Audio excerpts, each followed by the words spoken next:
Бонжур! Добър ден, аз съм Лора. Вече съм на френска територия. След малко пристигам в Бонифачо с ферибот от Сърдиния. Най-краткият път от Сърдиния до Корсика е през пристанището Санта Тереза Галура в Сърдиния. За двама души и кола 93 евро. Много! Това е първия ми ден на остров Корсика. Отивам да намеря къмпинга, където ще прекарам следващите дни.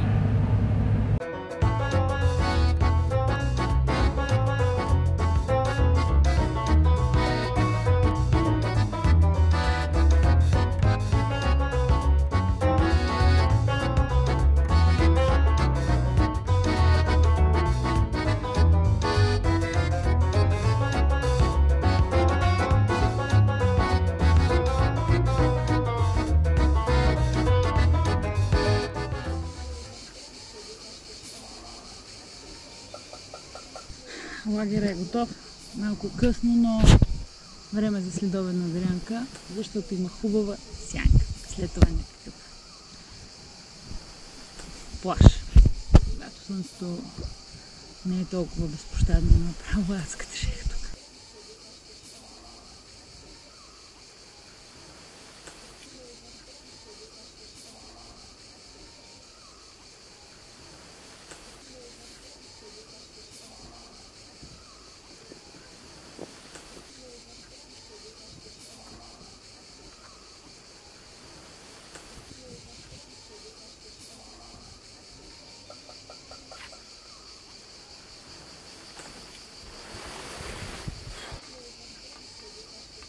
Лагерът е готов, отне немалко време построяването му, доста се уморих и в вчерашния ден, дългата вечер на остров Маделена. И крайно време да позная малко наоколо какво се случва в къмпинга и да отида на плажа, който е малко отдалечен, на около 800 метра.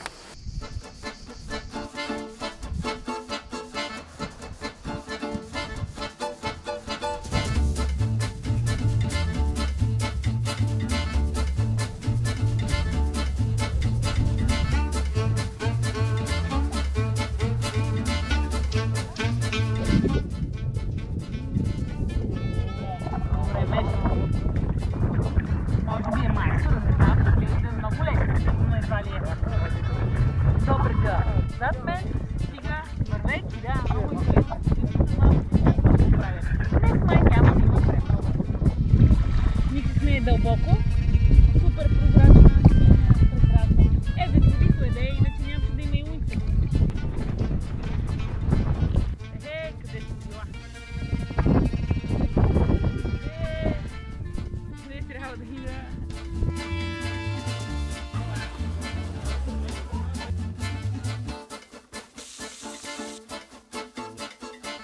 Първият ми ден на остров Корсика премина неусетно и някак спокойно.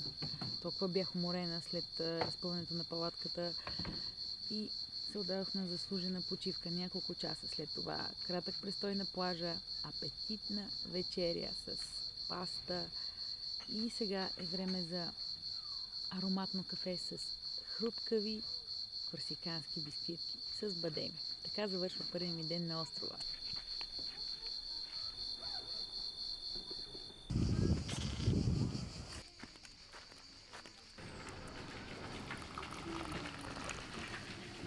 Бонжур! Добър ден! Аз съм Лора. Денят ми започна много по-френски. Втория ми ден на остров Корсика. С хляб, багета, купен току-що от магазина и добри круасани, както и чаша горещо кафе. Спретнах се набързо, отивам към плажа. Мисля да наема падълборд. Това ще е първото ми качване на тази огромна дъска. Изглежда много лесно отстрани, но повечето такива неща вероятно ще падам, ще ставам и хич няма да е чак толкова лесно.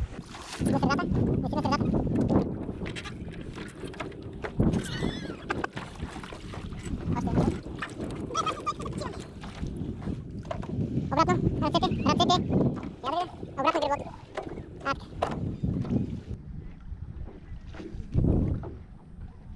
Вуаля! Докато не падна веднъж не се брои, нали? Рано още. Да ме напече. Много ми харесва. И няма нито едно падане.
Надежда!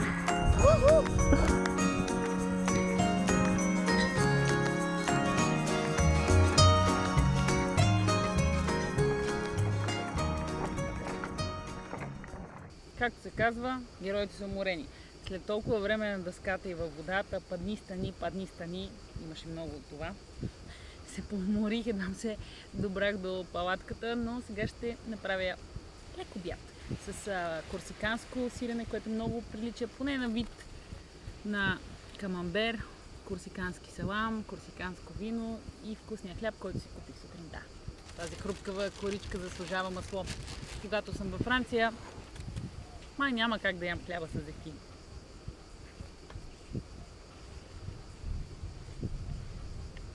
Много е това масло. После, естествено, ще дремна. От виното ще ми се доспи.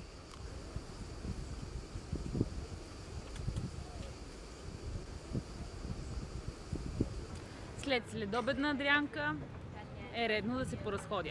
Това е Бонифачо, най-стария град в Корсика. Ако човек дойде тук, задължително трябва да види цитаделата, стария град и естествено пристанището. Интересен факт е, че през 15 век Корсика е била владение на генуезците, които изнасяли цялото зърно, произведено на острова. За корсиканците нямало. За да се спасят от глад, те правили брашно от кестени. Всъщност кестени има навсякъде в Корсика, под формата на различни изделия, като например крем от кестени, тайрин с кестени, бисквитки с кестени, сладолет от кестени, бира с кестени, ликьор с кестени. Може човек да се полюбува на красиви яхти, но все пак е време да се ходи и в къмпинга, за да се приготви семпла вечеря. Паста, крем фреш, домати, чесън и бекон.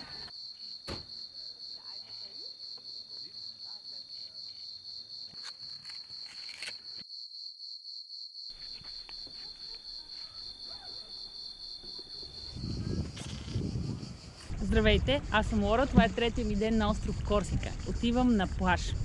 Зад мен е плажа Пиантарела. Много е красив. Няколко дни бях тук. Супер чиста вода. Много приятно и за водни спортове. Непосредствено зад Пиантарела се намира Le Petit Sperone. Да го произнасям правилно, това е един от най-известните плажове в Корсика. Според много източници, всъщност е в топ 10 на най-красивите плажове на Корсика. Пясъка е бяла, водата изумрудена, поне така беше на картинка, след малко ще го видя и на живо. До там се върви по ето тази пътека.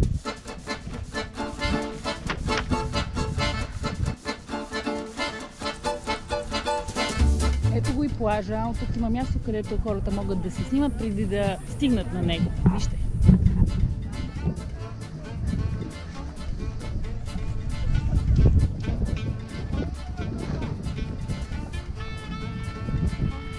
Изглежда като басейн. От двете му страни има скали и белия пясък там. От тук ми изглежда, че е със съвършени форми. Нямам търпение аз да се цокна в тази чиста и съблазнителна вода. Плавници, очила. Излизам.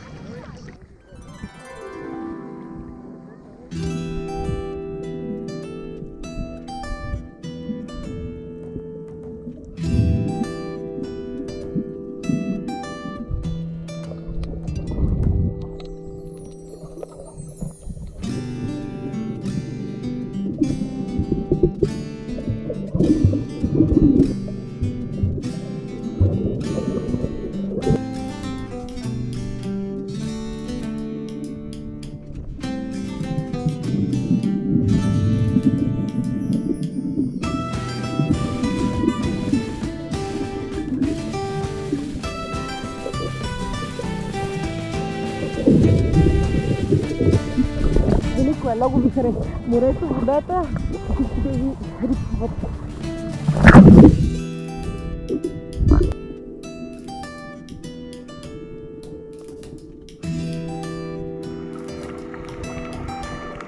Пием да видя Сперон. Или може би големия перон. Това е по тези стълбички зад мен, където може би слизат хора. Чакам ги да слязат, прескачам аз.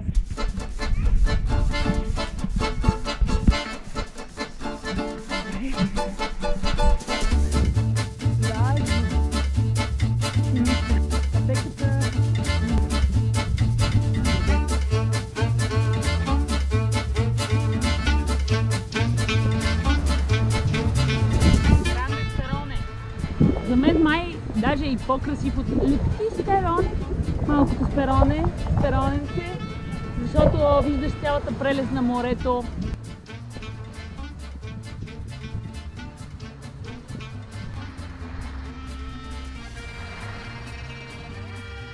Точно 20 минути бавно ходене от единия до другия плаж, от малкия до големия. Доста е жегаво. Сега по обратния път ще видя, може би ще се повече.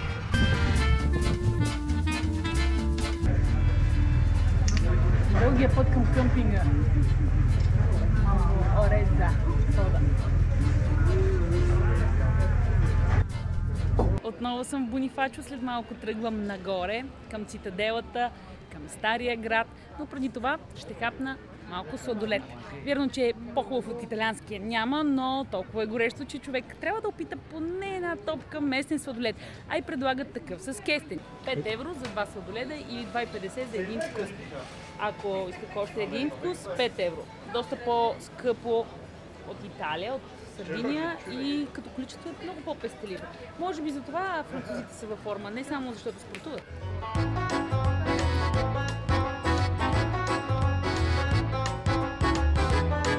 От пристанището тръгва път само нагоре към горния стар град, който генуезците са построили.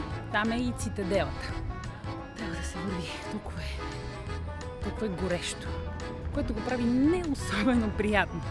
Но надявам се вечерния полъх да дойде всеки миг. Още нагоре. Но тук е сянка, има смокини, има много розмарин. Наистина не съм виждала толкова добре поддържан. Просто е планини. Вау!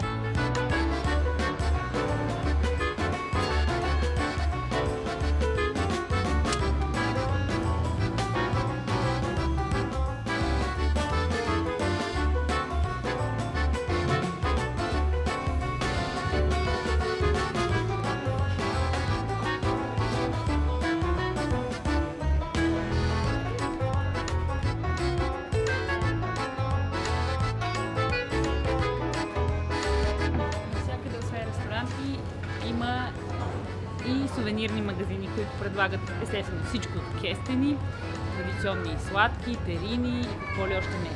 И е пълно с хубави ресторанти, ето като този. Например, виждам, че е препоръчен от гида Мишлин.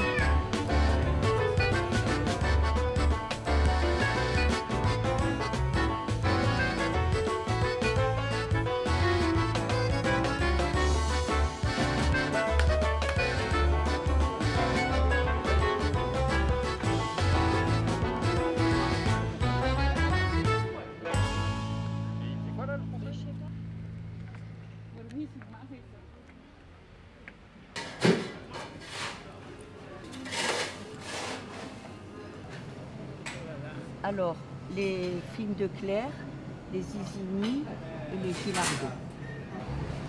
Les deux Madagascar, les deux plus grosses. Hein. Les deux plus grosses, je crois qu'elles sont là. Et les... Si ça se trouve, elles sont là-bas.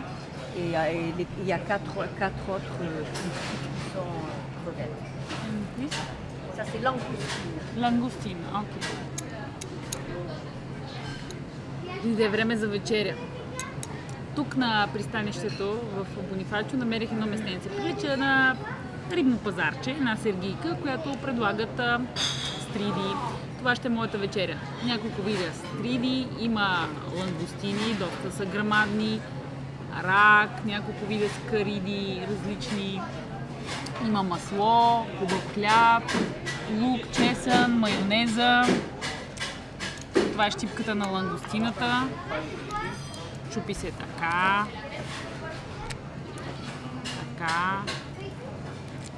И после с виличката се взима.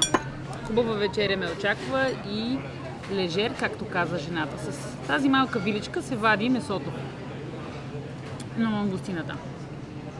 Бяло вино, верментин. Верментин от Корсика. Хляб с солено масло. Vous avez la bouteille avec la tête de mort dessus,